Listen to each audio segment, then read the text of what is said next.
हे गुरुजींना नेहमी म्हणतात की अष्टमंगलम फाउंडेशनचा सत्कार मला मिळावा याच्यासाठी जद्दोजहद झाली पाहिजे. हे नोबेल प्राइज सारखं राहिलं पाहिजे की नोबेल प्राइज सगळ्यांना मिळतो का? आता कोणी या बसा त्याचा सत्कार करा. एक फूल का अष्टमंगलम कोणाला देईल त्याच्यासाठी सुद्धा पण जद्दोजहद झालीच पाहिजे असं आमचं एक मत आहे. तर इथे जे लोक बसले होते त्याचा मी छोटासा परिचय करून देतो. हे जे मूर्त दिसते तुम्हाला, जेव्हा मी आणि भंतीजी सगळ्यात पहिली इथं आलो होतो तिथं छोटीशी मूर्ती होती.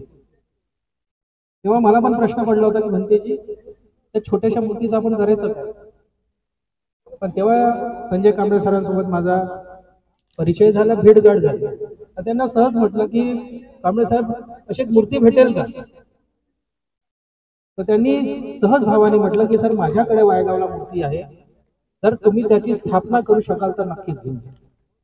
तर हे जे मूर्ती आहे त्यांनी काही पाहता काही शर्त न ठेवता अष्टमंगलम फाउंडेशनला भंतीजीच्या मार्गदर्शनात ते आम्हाला दिले. त्याच्यासाठी जोरदार ताली. कारण की कृतज्ञता व्यक्त केलीच पाहिजे. त्याला आपण पुण्यानुमोदन म्हणतो, धन्यवाद म्हणतो. आणि अष्टमंगलम फाउंडेशन फक्त शब्दात राहायची इच्छा नाही, या मी बोलू हे करायचा प्रयत्न. एक दुसरे होते चोपडे शाह, त्यांनी आपली वय पण सांगितली, माझी वय 28 वर्ष. त्याच्या मागचा त्याचा एक असा कारण आहे की त्या 28 वर्षाच्या वयात तो 3 ते 4 करोडचा बिझनेस टर्नओव्हर आहे. पण बोलतो ना down to earth, down to earth होणं चाहिए. आणि डाऊन टू अर्थ बुद्धिस्ट लोकांनीच असलं पाहिजे. माझं असं पण मत आहे की ज्यांनी जन्म घेतला तो बुद्धिस्ट नाही. मी कर्मानं बुद्धिस्ट व्हायची माझी इच्छा. जर मी बुद्धाप्रमाणे वागतो तर मी बुद्धिस्ट, आणि जर मी बुद्धाप्रमाणे नाही वागत तर मी बुद्धिस्ट नाही.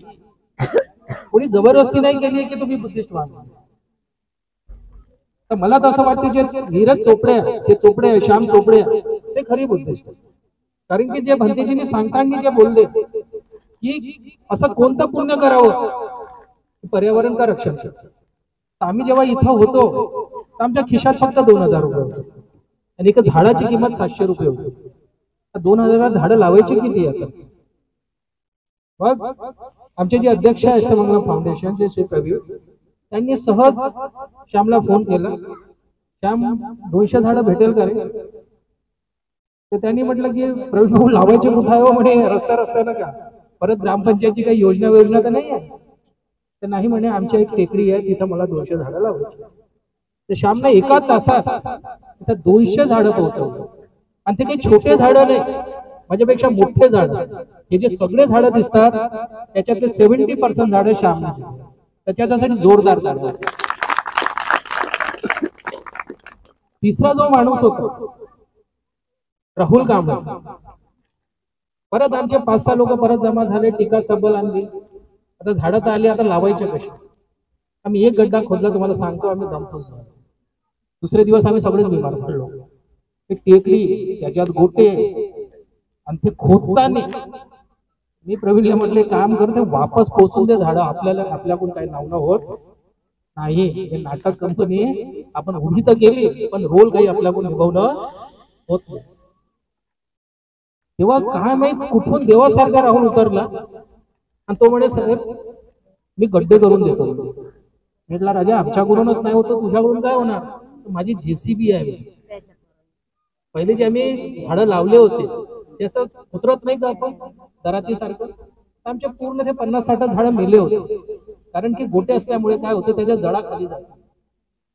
तर राहुल भाऊन हा मला जेव्हा पाहिजे तेव्हा JCB दिली, आणि जेव्हा पाहिजे तेव्हा रात्री बेरात्री, न परमिशनची चिंता, ना भीती, ना माझी JCB कोणी क्रूक करेल घेऊन जाईल, कुठली भीती न बाळगता राहुलने जेवढे हे तुम्हाला झाडं दिसते ते राहुलच्या JCBचे होते. हे फाउंडेशन पण राहुलच्या JCBचे. तर त्याच्यासाठी जोरदार ताली.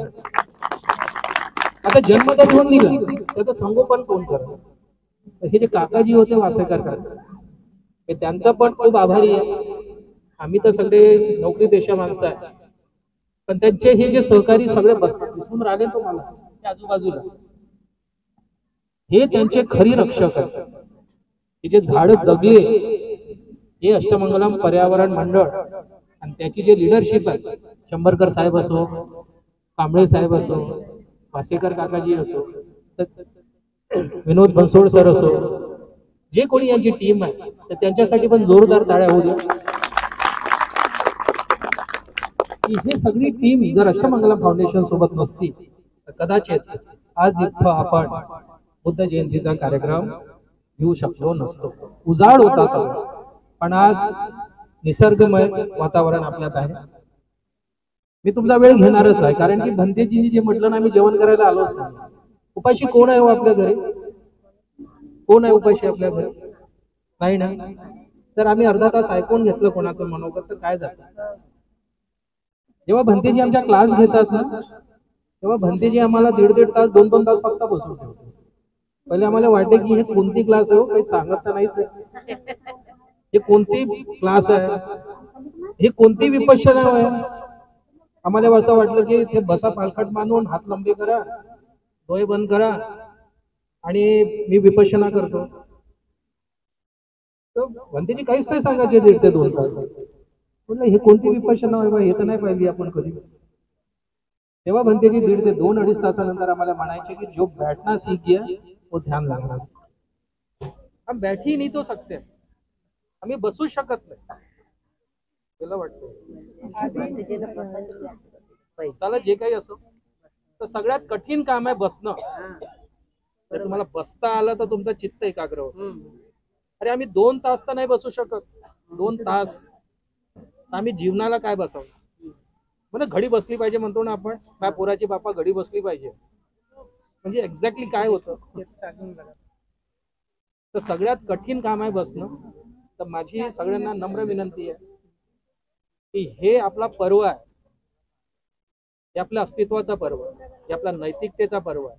कारण की याच्यामुळे आम्हाला ओळखलं जातं. जर आम्ही अशाच कार्यक्रमाला 2 ते 2.5 तास चुपचाप बसता नाही आला, आम्हाला ऐकता नाही आलं, तर आम्ही खरीच बुद्धिस्ट आहे. वर्षातून एक तर कार्यक्रम असतो आपला, 14 एप्रिल, तेव्हा तर आम्ही कोणाचंच ऐकत नाही ना आमचं कोणी ऐकत नाही. असं झालंय ते. आणि अष्टमंगलम फाउंडेशनची परियत एक विजन आहे की हे गाव, हे शहर, हे वर्धा जिल्हा बुद्धिस्ट जिल्हा म्हणून ओळखा. पूर्ण शहरात बुद्ध जयंती व्हावी अशी अष्टमंगलम फाउंडेशनची एक आस्था आहे. हे बस एक सुरुवातचा प्रोग्राम आहे. माझी अशी अपेक्षा आहे की पुढच्या वर्षी आपण याच्यापेक्षा मोठा करू, आपण मेन स्ट्रीम मध्ये करू. या वर्षी आधी एक प्लॅन होता की 108 मीटरचा झेंडा आपण सगळे विहारातले लोक पूर्ण शहरात 108 मीटरचा झेंडा आपण सगळेजण घेऊन चालू, पण कुठल्या कारणास्तव ते होऊ नाही शकलं. पण पुढच्या वर्षी नक्कीच आपण जयंती, आपण असं म्हटलं पाहिजे जपानच्या लोकांनी, श्रीलंकेच्या लोकांनी, की जिथं भगवान बुद्धाचा जन्म झाला. आपण म्हणतो व्हिडिओ मध्ये पाहतो ना, जपानली अशी होते, श्रीलंकेली अशी होते, शेअर करतो ना. कधी इंडियाची बुद्ध जयंती शेअर केली का तुम्ही? मला एक परत प्रश्न आहे तुम्हाला की आपण फक्त शेअरच करू का? आपण करू कधी? आजच्या दिवसानं जर आपण एक प्रण करून गेलो की वर्धा शहराची बुद्ध जयंती अशी साजरी करू की जपान, श्रीलंका, म्यानमार, तायवाननी असं म्हटलं पाहिजे की बुद्ध जयंती जर झाली पाहिजे तर वर्धा जिल्ह्यासाठी. हे नको आपण विचार करायला. मला असं वाटतं की अष्टमंगलम फाउंडेशन जे काही करेल ते एक विजनरी दृष्टिकोनातून करेल. 2-3 गोष्टी फक्त मी एक अध्यक्ष भाषणाच्या रूपात म्हणायची इच्छा की भंतेजींनी 2-3 गोष्टी सांगितल्या फक्त, जे महत्वाच्या त्याच्यावर फक्त मी प्रकाश टाकतो. की कुठलंही काम करण्यासाठी आपल्याला श्रद्धा पाहिजे. तर आपली श्रद्धा नसली आपण काहीच नाही करू शकत. अंधश्रद्धा आणि श्रद्धेत खूप एक मामूली फरक आहे. तुमची भगवान बुद्धाप्रती श्रद्धा नाही आहे का? आपण मूर्ती पूजेला मानत नाही का? मग हे मूर्ती कशासाठी आहे? मी काही डिस्प्युटेडच बोलतो. ऍक्च्युअली माझी सवयच आहे डिस्प्युटेड. माझी सवय याच्यासाठी आहे डिस्प्युटेड बोलणे की तुम्ही त्याचं अनालिसिस घरी जाऊन करा. मला असं वाटतं भगवान बुद्धाचा वास आहे मूर्ती तुम्हाला दिसत नाही. 5000 वर्षाचे भगवान बुद्ध आले आणि ह्या मूर्तीत आहे आणि मला म्हणत आहे बाबू तर मागायचं असेल तर श्रद्धेपूर्वक we should be loyal to our religion, we should be loyal to our society and we should be loyal to our human nature. आम्ही लॉयल राहिलंच पाहिजे, आम्ही श्रद्धावान राहिलंच पाहिजे. जर आम्ही श्रद्धावान नाही आहे तर आम्हाला काहीच भेटणार नाही. तर हे श्रद्धा जे जागृत आहे हे आम्हाला नित्य नियम जर आम्ही भगवान बुद्धाचे स्मरण केलं तर निश्चितवान आम्हाला श्रद्धा निर्माण होते. आणि मला असं वाटतं श्रद्धेतून करुणा जागृत होते. बुद्धिस्ट म्हणजे काय व नेमकं बुद्धिस्ट म्हणजे काय, बुद्धिझम म्हणजे नेमकं काय, मला काही जास्त समजत नाही बुद्धिझम विषयी किंवा मी खूप मोठे मोठे पुस्तकं सुद्धा नाही वाचले पण नाही. पण मला असं वाटतं ज्या माणसात करुणा आहे तो बुद्धिस्ट. बुद्धिझम फक्त दोनच गोष्टीवर बेस्ड आहे जसं मला वाटतं की करुणा आणि मैत्री. दोन गोष्टी तुम्हाला साधल्या तर तुम्ही बुद्धिस्ट झाले. आणि करुणेत आलं सगळं. पण भंतेजींनी सांगितलं की पंचमहाभूतातून बनलाय पृथ्वी वायू जल, त्या सगळ्या गोष्टी सांगितल्या. बिंबिसारचं प्रवचन सांगितलं भंतेजींनी. हे अशा 5 गोष्टी सांगा, तुम्ही पाणी वाचवा, तुम्ही आश्रम बनवा, तुम्ही धर्मशाला बनवा, तुम्ही पर्यावरण बनवा. हे जेव्हा प्रवचन करतात कोणी तर माझं असं मत आहे की आम्ही ऐकलं पाहिजे. तर मला येत नाही तर कम से कम ऐकू तर शकतोच ना मी. आणि ह्या सगळ्या गोष्टी अष्टमंगला फाउंडेशनला ऐकताच आलं. मागच्या 4 ते 5 वर्षापासून भंतेजी खूप विविध देशांचे भंते बोलवतात, त्यांचं मार्गदर्शन आम्हाला लाभतं. कारण की भंतेजीने एक गोष्ट परत मांडली की 5 ऐसी दुर्लभ चीजें बताइए आप.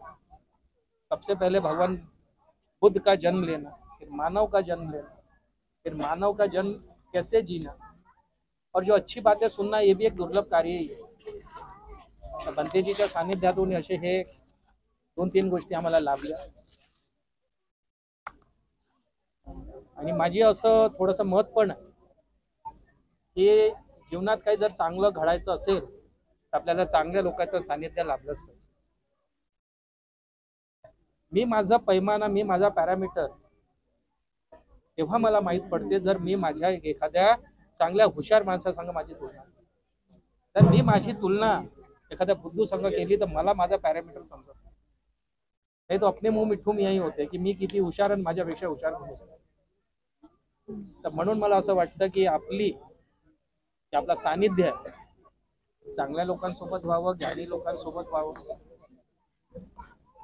आणि विद्वान लोकांसोबत व्हावं. भंतेजीचा परत एक म्हणणं आहे कि हमारा, भंतेजीला मी एक प्रश्न केला होता कि भंतेजी कुम्हार का काम मडके बनाना है, खाटी का काम बांस काटना है, जो भी काटना है हम वो बोलना नहीं चाहते थे आज के दिन. फिशरमैन का काम मच्छी पकड़ना है. तो मेरा बाप दादाओं का कौन सा धंधा है? मैं तो बुद्धिस्ट बाद में हुआ ना, पहले तो महार ही था. अगर वो बाबा साहब नहीं होते तो शायद मैं बुद्धिस्ट भी नहीं होता. मैं तो महार ही था. मेरे महारों का धंधा कौन सा? भंते जी ने कहा कि अब तुम ये शब्द का वापर मत करो, अभी तुम बुद्धिस्ट हो. बाबा साहब ने दिया ना आपको तो आप क्या हो अभी? तो मैंने ये बोला कि अब यही बता दीजिए कि बुद्धिस्ट का काम क्या. तो भंते जी का उत्तर यही है कि ज्ञान पाना और ज्ञान बांटना. हमारे जो 2 देवत है, हमारे जो रिप्रेजेंटेटिव्स हैं, हम जिनको मानते हैं भगवान बुद्ध और बाबा साहब, तो बोधिसत्व के रूप में भी हम जानते हो, उनका काम है विद्या अर्जन और विद्या दान. तो ये बातें सुन के मुझे ऐसे लगा कि हम विद्या अर्जन तो कर लेते हैं लेकिन हम विद्या दान करते ही नहीं. आप जितना बांटोगे उतना आपको मिलेगा. आज के उपलक्ष्य में मैं इतना ही कहना चाहूंगा कि आपको भी भूख लगी है, मुझे भी कल ऑफिस जाना है. बहुत सारी बातें मैं नहीं कहूंगा लेकिन कहने के लिए मेरे मन में बहुत कुछ. मैं इतना चाहूंगा कि अगली बार अगर बुद्ध जयंती हो तो सारे बुद्धिस्ट लोग ये जयंती मिलके करें, पूरा शहर सजे। आज भी एक डिस्प्यूट का प्रॉब्लम है बनते जी, हम आकाश दिए लाए हैं प्रकाश पर्व के निमित्त में, 1000 दिए लाए हैं ऊपर छोड़ने के लिए, लेकिन कुछ हमारे साथी कह रहे हैं कि इंडिया पाकिस्तान का वॉर है, सीज फायर हो चुका है, छोड़ना नहीं छोड़ना, क्या उल्लंघन हम करेंगे वो चीज का। आप बताइए, हमने आकाश दिए छोड़ने चाहिए कि नहीं छोड़ने चाहिए प्रकाश पर्व के निमित्त? अगर आप बोलेंगे तो हम 1000 दिए लाए हैं, हम सब एक एक दिया जला के आकाश में छोड़ेंगे और ये संदेश देंगे। इसके बाद अगर बुद्ध जयंती होगी तो ये प्रकाश पर्व के रूप में ही मनाएंगे, क्योंकि भगवान बुद्ध ने हमें प्रकाश दिया। और ऐसी आशा करता हूं कि टेकड़ी, ये पर्यावरण हम संरक्षित करेंगे। अगर पर्यावरण ही नहीं रहेगा हम भी जीवित नहीं रहेंगे। आप सब हमें सहयोग कीजिए, हमें साथ दीजिए, किसी भी रूप में, पेड़ लगाने के रूप में, पानी देने के रूप में, गड्ढा करने के रूप में, कम से कम यहाँ आने के रूप में दो, कम से कम एक टूरिस्ट स्पॉट तो हो जाएगा। हमें बहुत सारे विजन ऐसे हैं, हम सब मिलके यहाँ पे अविस्मरणीय जगह बनाएंगे। इको टूरिज्म के बारे में आप सब जानते ही हो, हम पैसा खर्च करते इको टूरिज्म, तो क्या ये फ्री का इको टूरिज्म अपने लिए नहीं हो जाएगा? तो ऐसे होना चाहिए कि हम भगवान बुद्ध के आदेशों का पालन करें। बंदे जी, एक और इंसिडेंट मैं आपसे शेयर करना चाहता हूँ और अपने बात को वहां विराम देना चाहता हूँ।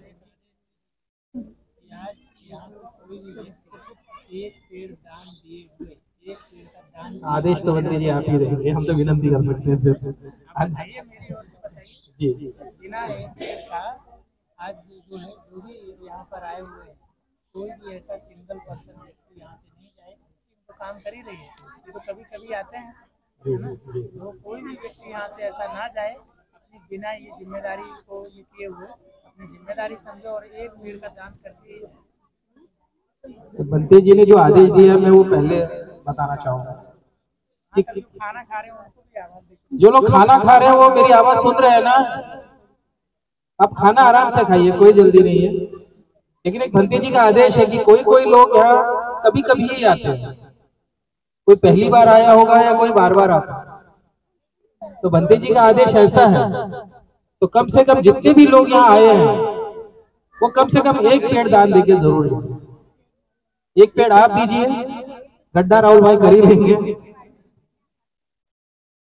वासेकर काका जी पानी दे ही देंगे और हम उसकी निगरानी कर ही लेंगे। तो ये आदेश है बंदे जी का कि जितने भी लोग यहाँ आए हुए हैं, जितने भी परिवार यहाँ आए हुए हैं, एक परिवार से अगर एक भी पेड़ आया तो हो सकता है कि जब ये पेड़ बड़ा होगा तब आपके बच्चे बोलेंगे कि ये मेरे पापा ने लगाया था। जब मैं मेरे बेटे के साथ आता हूँ तो मेरा बेटा हमेशा मुझे बोलता है कि पापा जब आप बुढ़े हो जाएंगे ना तो आप इस पेड़ के नीचे बैठेंगे। मैं बोला हाँ बेटा, तब तो मुझे रहने नहीं देगा ना, इसी पेड़ के नीचे मुझे बैठना पड़ेगा। और जब आप मर जाएंगे ना, बोले तो मैं लोगों को बताऊंगा मेरे बाप ने लगाया था। तो इसकी बात उसने भले मजाक में बोला हो, कैसी भी बोली हो, लेकिन इसमें मर्म है, इसमें एक मर्म है। मर्म ऐसा है कि आप कुछ ऐसा छोड़ जाओ जिस पर आपके बच्चे आपके गर्व कर सकें। अगर हम ऐसा कुछ करेंगे ही नहीं तो हमारे बच्चे हम पर गर्व कर सकते हैं।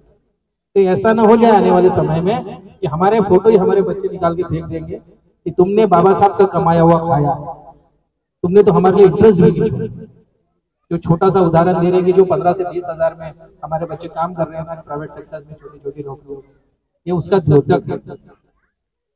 हम तो रिजर्वेशन के भरोसे, वैलिडिटी के भरोसे लग गए, लेकिन जो आने वाली पीढ़ी है उनकी हालत बहुत ही खराब है अगर हम अभी नहीं सोचे। तो हमारे अनिल भाई ने हमारा विजन बताया है कि अष्टमंगलम फाउंडेशन एक इकोनॉमिक विंग एंड बाकी हुई लोगों भी काम करता है, मैं उसमें नहीं जाऊंगा। बस आखिर में एक अपनी फीलिंग शेयर करना चाहूंगा मैं कि मैं भंते जी के आदेश पे श्रीलंका गया था और एक गाड़ी जा रही थी और सामने से आदमी पैदल जा रहा है। पैदल जाते हुए आदमी ऐसा निकल गया, बहुत बड़ी गाड़ी आके रुक गई और उस आदमी को जाने दिया। तो गाड़ी रुक गई तो मैंने उसको पूछा गाड़ी वाले को कि आप क्यों रुक गए, आप साइड में से तो भी जा सकते। तो उसने ये कहा कि हमारे बुद्ध धर्म में ऐसा बताया गया है कि जो पैदल चलता है सड़क पर उसका पहला अधिकार है। अब वाक्य देखिए, कि हमारे बुद्ध धर्म में, तो मैं सोचता ही रह गया कि मैं कौन हूँ, मैं कौन हूँ, मैं बुद्धिस्ट हूँ या कौन। तब मैंने ऐसे सोचा कि अगर हम इंडिया जाके कुछ ऐसा करें कि मुझे बुद्धिस्ट के रूप में पहचाना है। फिर भंते जी से मैंने सवाल पूछा कि भंते जी ऐसे कैसे हो सकता है। तो भंते जी ने ये कहा कि करुणा ही हमारी पहचान है। जैसे आप मुस्लिम को पहचान सकते हो कि नहीं दूर से, कैसे, दाढ़ी से, टोपी से। अब सरदार को पहचान सकते हो ना, कैसे। अब ब्राह्मण को पहचान सकते हो ना, रोटी से पहचान सकते हो कि नहीं। अब बुद्धिस्ट को कैसे पहचानेंगे, अब बुद्धिस्ट को कैसे पहचानेंगे। तो मुझे ऐसे लगता है कि कोई भी आदमी जो पानी को गंदा ना करे वो बुद्धिस्ट, कोई भी आदमी जो पेड़ को ना काटे वो बुद्धिस्ट, कोई भी आदमी दया दिखाए वो बुद्धिस्ट, कोई भी आदमी प्रेम दिखाए वो बुद्धिस्ट। अगर किसी ने किसी की मदद की तो अगले बार ने बोलना चाहिए ये कोई ना हो, ये बुद्धिस्ट ही हो। बस में उठ के अगर हमने किसी को सीट दी तो बस वालों ने बोलना चाहिए कि दूसरा कोई नहीं है, बुद्धिस्ट ही हो। ऐसे बहुत सारी चीजें सीखने को मिली। ये मेरे अपने कुछ एक्सपीरियंस शेयर किए, जो मान्यवर आए थे उनका थोड़ा सा परिचय दिया। बस एक चीज और बोलना चाहूंगा कि हम नवंबर महीने में कथा कर रहे हैं, बुद्ध चरित्र भगवंत कथा की अमृत वर्ष, उसके भी 3 साल हो गए। और इस साल भंते जी के मार्गदर्शन में हम 7 कंट्रीज से अलग अलग भिक्खु बुला रहे हैं।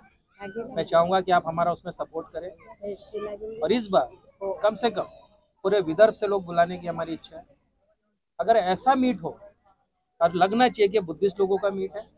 और ये जो तैयारी हम कर रहे हैं चोपड़े सर, जो इस साल की तैयारी है वो अगले साल दलाई लामा को लाने की तैयारी। हम चाहेंगे कि दलाई लामा एक बार क्यों ना हो इस पावन धरती पे आए, क्योंकि मेरा ऐसा मानना है कि ये जो जहां हम बैठे हैं ये भगवान बुद्ध की भूमि है। भगवान बुद्ध यहाँ आए थे, ये बात आप मानने को तैयार है कि नहीं, ये बात आप मानने को तैयार है कि नहीं। भगवान बुद्ध यहाँ पे बैठे थे, ये बात आप मानने को तैयार है कि नहीं। अरे हाँ या ना तो बोलिए। भगवान बुद्ध श्रीलंका गए थे कि नहीं गए थे। तो यही तो रास्ता होगा केलझर से या टेकडी वेकडी से। हे गोष्ट रुजवावं लागेल आपल्याला। कोई उड़ सकता है, कोई पत्थर डाल सकता है। एक चीज अगर बार बार हम किसी के दिमाग में डाले ना वो बात सच हो जाती है। आज मैं बोल रहा हूँ, कल मेरा बच्चा बोलेगा, कल उसका बच्चा बोलेगा। यहाँ पे कौन आया था, क्या भगवान बुद्ध के चरण पड़े थे। इसीलिए ऐसे प्रमाण है, ऐसा बोलिए। इसीलिए ये देखिए पेड़ अपने आप निकल गए, ये उस जमाने का पेड़ है। ये देखिए ये पत्थर, ये उस जमाने के पत्थर। आम्ही रुजवू तो रुजवे, आम्ही नाही रुजवू तो आम्ही रुजवणार नाही। बोलायला खूप काही आहे, तुम्ही शांतपणे माझं ऐकून घेतलं, पेशन्सने ऐकून घेतलं। हे बुद्धिस्टची पहचान आहे। मी तुम्हाला पुनश्च धन्यवाद देतो की तुम्ही एवढ्या रात्री का होईल आमच्या विनंतीस मान देऊन आले। तुमचा खूप खूप आभार। आमच्या गुरुदेवचा आभार। मी गुरुदेवचा आभार तर मानणारच नाही, त्याचं तर ऋणी आहे। मी कुठं होतो आणि कुठं आलो, म्हणजे बदल जो घडला ते भंतेजीमुळेच घडला। गुरुजी आपको फिर से चरण स्पर्श आणि पुनश्च तुमचा आभार। एवढंच बोलतो आणि शब्दाला विराम देतो। नमो बुद्धाय, जय भीम, जय भारत।